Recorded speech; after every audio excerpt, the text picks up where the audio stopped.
नमस्कार। आप सुन रहे हैं द बॉलीवुड रेडियो और मैं हूं आपके साथ आकाश।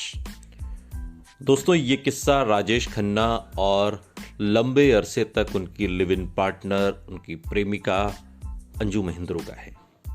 राजेश खन्ना और अंजू महेंद्रू के रिश्ते में आखिर दरार क्यों आई थी, इसकी वजह राजेश खन्ना ने एक इंटरव्यू में खुद बताई। काका ने खुद बताई थी उस रात की कहानी जब दोनों के रिश्तों में पहली दरार पड़ी।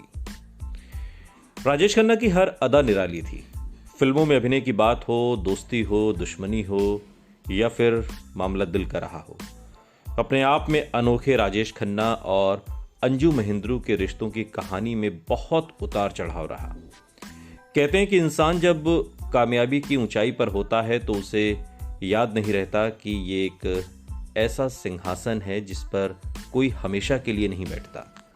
राजे महाराजे रहे हों या फिर चमकते सितारे, सबको एक दिन किसी और के लिए सिंहासन को खाली करना पड़ता है। खैर, जब सब अच्छा रहता है तो किसी की जिंदगी में परेशानी नहीं आती। असली पहचान तो मुश्किल भरे दिनों में होती है। कुछ ऐसे ही हालात से गुजर रहे थे फिल्म इंडस्ट्री के पहले सुपरस्टार राजेश खन्ना। राजेश खन्ना की कामयाबी ने उन्हें एक सिंहासन पर बैठा दिया था, लेकिन जब ये सिंहासन हिलना शुरू हुआ तो काका तनाव में आ गए और मूडी, गुस्सैल, चिड़चिड़े हो गए थे। ऐसे समय में उन्हें अंजू महेंद्रू के साथ और सपोर्ट की सबसे अधिक दरकार थी। जब मुझे अंजू की सबसे ज्यादा जरूरत थी उस वक्त वो मेरे आसपास नहीं थी।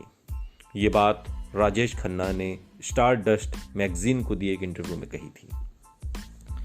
हालांकि अंजू का नजरिया अलग था और कह सकते हैं कि समझदारी भरा था। वो समझदार थी। अंजू उन्हें ये समझाती थी कि एक एक्टर के लाइफ में ऐसे उतार चढ़ाव तो आते ही रहते हैं, लेकिन काका तनाव में ही रहते, अपने रिश्तों को लेकर भी ओवर सेंसिटिव रहते थे। वो चाहते थे कि अंजू अपना सारा काम छोड़कर हर वक्त उनके साथ रहे। राजेश खन्ना को अंजू महेंद्रू का कहीं जाना भी बर्दाश्त नहीं होता था।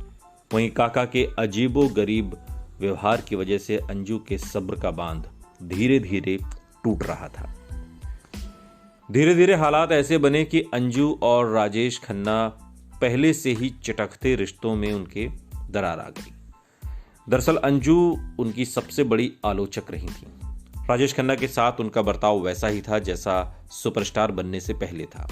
वो उनकी आलोचना करती रही। जब वो गलत होते थे तो वो उन्हें बता देती थी, लेकिन काका अपनी हर आलोचना को खारिज करने के लिए जिद करने लगे थे। काका को आलोचना बर्दाश्त नहीं थी। राजेश खन्ना के ज्यादातर इंटरव्यू भी उनकी फिल्मों के डायलॉग की तरह होते थे। अंजू के साथ अपने नाकाम होते रिश्तों को भी उन्होंने किसी थिएटर के सीन की तरह बयां किया। एक इंटरव्यू में राजेश खन्ना ने बड़े ही ड्रामेटिक अंदाज में कहा कि एक लव अफेयर सबसे पहले दिल के अंदर टूटता है। अगर मैं अंजू और अपने रिश्ते में आई दरार की बात करूं तो मुझे वो रात याद आती है जब मैं नाकामी से जूझ रहा था। मेरी हालत खराब थी। हमें एक पार्टी में एक साथ जाना था और वहां हर किसी को अपने साथ एक डिश लानी थी। अंजू ने दाल गोश्त बनवाया था। तनाव में डूबे राजेश खन्ना ने उस शाम जल्दी शराब पीना शुरू कर दिया। पार्टी में जाने का उनका मूड नहीं था। उन्होंने अंजू को अपने दिल की बात बताई। राजेश खन्ना ने बताया था कि मैं बुरी तरह परेशान था। उनके कंधे पर सिर रखकर रोना चाहता था, अपना बोझ हल्का करना चाहता था। मैंने कहा कि तुम यहां मेरे साथ रुको, खाना किसी के हाथ भिजवा दो। लेकिन उसे मेरी परवाह कहां थी।